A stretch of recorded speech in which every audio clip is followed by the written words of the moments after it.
Hello दोस्तों, तो मैं अंशुमन आपका स्वागत करता हूं अपने इस वीडियो लेक्चर में। ये वीडियो लेक्चर पहले स्ट्रेटेजी के नाम से बनने वाला था, लेकिन मैंने इसका नाम थोड़ा चेंज कर दिया है।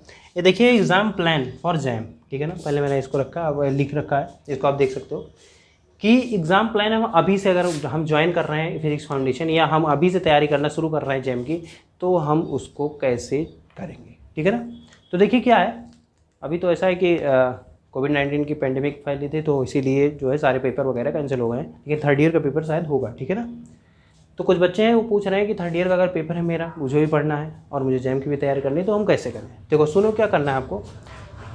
फर्स्ट ऑफ ऑल पहली चीज़ तो जो आपका पेपर आएगा अभी, वो बहुत ही मतलब जो कॉलेज के कैसे पेपर होते हैं आप जानते हैं सब, मैं भी जानता हूँ कैसे होते हैं, ठीक है ना, क्योंकि मैं भी DU से पढ़ा हूँ, ठीक है। तो वहाँ कैसे पेपर होते हैं आपको भी पता है, मुझे भी पता है। और पेपर पहले से ही बहुत गंदे एक तो होते थे, अब और भी आसान पेपर आएगा, ठीक है ना। आसान एक तो पेपर आएगा, दूसरा जो है जो मार्किंग स्कीम होगी वो उसमें भी थोड़ा वेरिएशन आएगा, ठीक है ना। तो उसमें भी थोड़ा आपको रिलैक्सेशन मिलेगी, ठीक, क्योंकि पढ़ाया नहीं गया तो पेपर लेने का मतलब, पेपर अगर अच्छा बना दिया जाए तब भी दिक्कत है, ठीक है ना। तो पेपर आपको बहुत ही मॉडरेट लेवल आएगा, मतलब आप कर लोगे, ठीक। तो अब मान लीजिए कोई मुझसे ये पूछता है कि मैं थर्ड ईयर में हूँ, मैं क्या करना चाहिए मुझे। अब क्या करना है आपको, सुनिए। कोई भी सब्जेक्ट है, जैसे आप थर्ड ईयर में हो तो आपका 3 या 4 सब्जेक्ट लास्ट ईयर में होगा पक्का, ठीक है।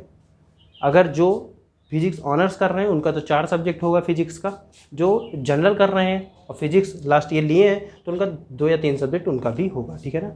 तो आपको क्या करना है मेरे हिसाब से, मतलब मेरा प्लान ये है, कहता है कि आपको ये करना चाहिए कि जो आपके सब्जेक्ट हैं, मतलब जो आपके थर्ड ईयर में सब्जेक्ट हैं, जो आपके एग्ज़ाम जिसके होने वाले हैं, ऑनलाइन एग्ज़ाम होंगे या आपको ऑफलाइन एग्ज़ाम होंगे, जो आपके एग्ज़ाम होने वाले हैं उन सब्जेक्ट्स को आप गहराई से पढ़िए। मीन्स आप उसको जैम लेवल तक पढ़ दीजिए, ठीक है ना। पेपर आपका फाइनल हो जाएगा यही अगस्त तक, ठीक है। तो ये 2 महीने आपके जो है ना, आप उन्हीं चारों सब्जेक्ट को, उन्हीं तीनों सब्जेक्ट को दीजिए और उन सब्जेक्ट को आप जैम लेवल तक पढ़िए। जैम लेवल तक पढ़ने का ये मतलब है कि आप कॉलेज लेवल की भी तैयारी करिए, समझ पा रहे हैं, आप कॉलेज लेवल की भी तैयारी करिए और उनसे रिलेटेड आप क्वेश्चंस भी ज़्यादा से ज़्यादा प्रैक्टिस करिए, जिससे आपका जैम का भी सिलेबस कवर हो जाए, ठीक है ना।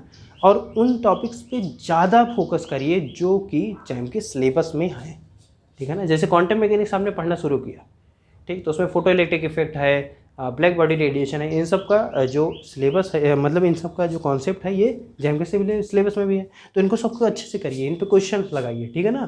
तो आपको क्या होगा कि आपने मान लीजिए 3 या 4 सब्जेक्ट अगस्त तक आपने सिर्फ वही पढ़ा, तो इससे 2 फ़ायदे हुए। पहला, आपका जो आप यूनिवर्सिटी या कॉलेज के एग्ज़ाम देने जा रहे हैं आपको उसमें फ़ायदा हो गया। दूसरा आपका फ़ायदा ये हो गया कि आपने जैम लेवल तक इन 4 सब्जेक्ट को ख़त्म कर दिया। समझ पा रहे हो ना। तो ये जो बेनिफिट है आपको, ये तभी मिल सकता है जब आप इस तरह से पढ़ाई करेंगे, ठीक है ना, जैसे मैं बता रहा हूँ, ठीक। तो आपने क्या किया, 4 सब्जेक्ट आपने कवर कर लिया अगस्त तक। अब क्या करना है, सितंबर अक्टूबर नवंबर बचा है, क्योंकि दिसंबर और जनवरी मेरे हिसाब से पहली बात तो रिवीजन का होना चाहिए, दूसरी बात टेस्ट सीरीज का होना चाहिए, ठीक है। तो सितंबर अक्टूबर नवंबर में आपको क्या करना है, बाकी जो बचे सब्जेक्ट हैं उनमें 3-3 सब्जेक्ट को, मैं हमेशा कहता हूँ कुछ सब्जेक्ट को साथ लेके चलो। ऐसा नहीं एक सब्जेक्ट पढ़ा फिर उसको रख दिया, फिर दूसरा पढ़ा, पता लगता है पहला भूल गया, ऐसा ही होता है ना। तो आप क्या करें ना, 2-3 सब्जेक्ट को इकट्ठे लेके चलें।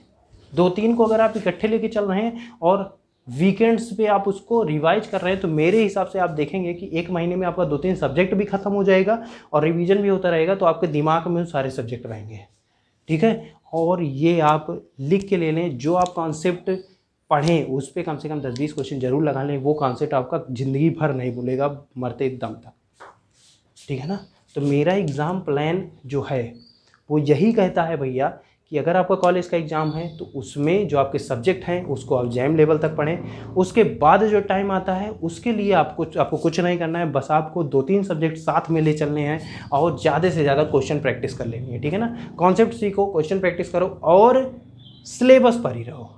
सिलेबस ज़्यादा नहीं है, जैम का सिलेबस ही पढ़ो भैया, सिर्फ जैम का सिलेबस पढ़ो। मैं बताते बताते थक गया हूँ, सबको बताता रहता हूँ, सिर्फ जैम का सिलेबस पढ़ो, जेस्ट का सिलेबस पढ़ने की आवश्यकता नहीं है, ठीक है। जैम अगर अच्छे से करते हो, हर एक एग्ज़ाम निकलेगा, पहली रैंक आएगी भैया, पहली रैंक, मैं बता रहा हूँ ना।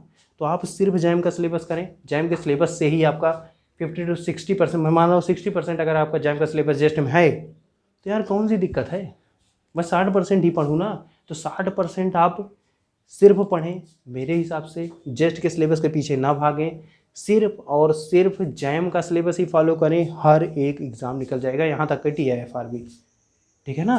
तो TIFR का अगर आपका एग्ज़ाम निकालना है तो आपको देखो बहुत अच्छी अपॉर्चुनिटी मिली है, क्योंकि लॉकडाउन है और फुल आप मस्ती में चल रहे हो, कहीं जाना भी नहीं है, कुछ नहीं करना है, तो सिर्फ आपको क्या करना है, रिवीजन करना है, पढ़ाई करना है, ज़्यादा से ज़्यादा क्वेश्चन लगाने हैं और आपको जो डाउट होना है वो आपको क्लियर कर लेना है, ठीक है ना।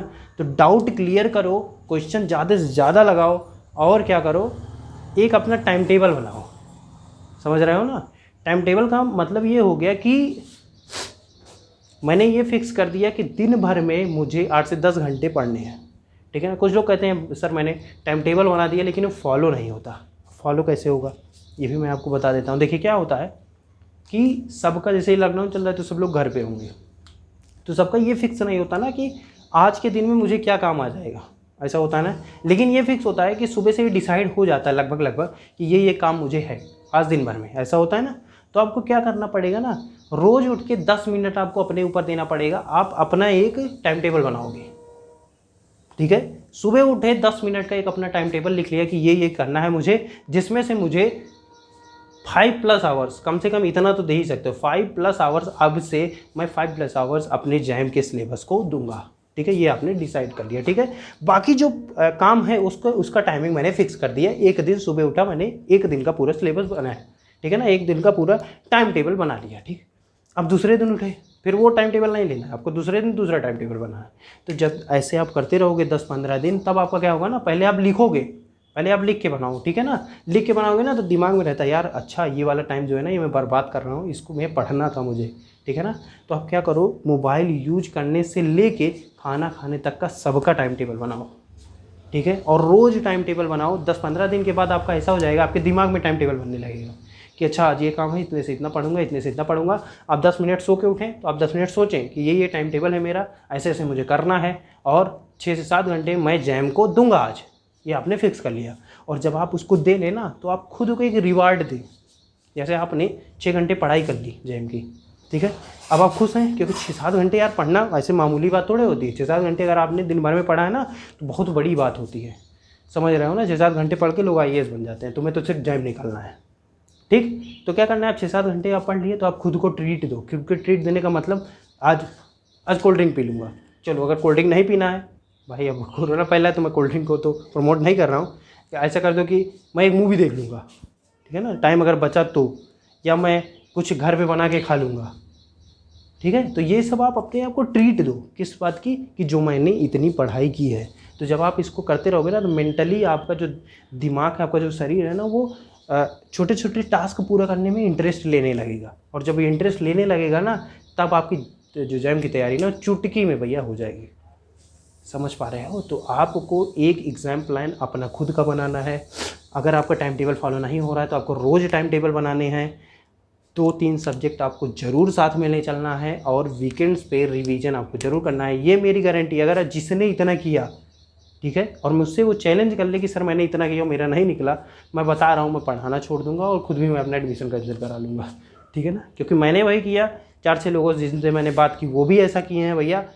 तो जितने लोग हैं जो अपना टाइम टेबल के हिसाब से चल रहे हैं, जिन्होंने सीरियसली लिया है जैम को, उनका जैम ज़रूर हो जाता है, ठीक है ना। तो जैम के लिए थोड़ा बहुत टेंशन लेना शुरू कर दीजिए। अभी से लोगे तो बाद में नहीं होगी, ठीक है ना। तो अभी अगर जाग जाते हो तो बाद में ये नहीं होगा कि रोना पड़े, ठीक। तो अभी जागो, बाद में नहीं रोना है, ठीक है। तो यही मेरा एग्ज़ाम प्लान था जो बच्चे बहुत पूछते थे, इसीलिए अभी से आप फिजिक्स फाउंडेशन अगर ज्वाइन करते हो तो अभी से आपको अच्छे से अच्छे कॉन्सेप्ट आप सीखो, अच्छे से पढ़ो। नहीं ज्वाइन करते हो कोई समस्या नहीं है, आप खुद से भी तैयारी कर सकते हो, आराम से पढ़ो। बस ये कर लेना कि डाउट क्लियर करने के लिए कुछ ना कुछ आप अपना साधन ज़रूर उपलब्ध करवा लेना, ठीक है ना। क्योंकि डाउट अगर रह गए तब दिक्कत होती है, ठीक है। तो डाउट क्लेरिफिकेशन का थोड़ा दिक्कत होती है, उसके लिए अगर आपको सही प्लेटफॉर्म मिल रहा है तो आप सेल्फ स्टडी करिए, कोई समस्या नहीं है, ठीक है। अगर आप हमारी कोचिंग से जुड़ते हैं तो हम तो जुड़े ही रहेंगे, आपको अलग अलग चीज़ें बताते रहेंगे, ठीक है ना। तो यही था मेरा एग्ज़ाम प्लान। और आप अपना एग्ज़ाम प्लान अगर आप खुद से बनाएं तो अच्छी बात है, जिन्होंने नहीं बनाया ये वीडियो से अगर आपको थोड़ा सा भी फ़ायदा होता है तो आप ज़रूर इसको अपने दोस्तों में शेयर करें, ठीक है ना। तो मैं अंशुमन फिजिक्स फाउंडेशन से अब चलता हूँ, धन्यवाद।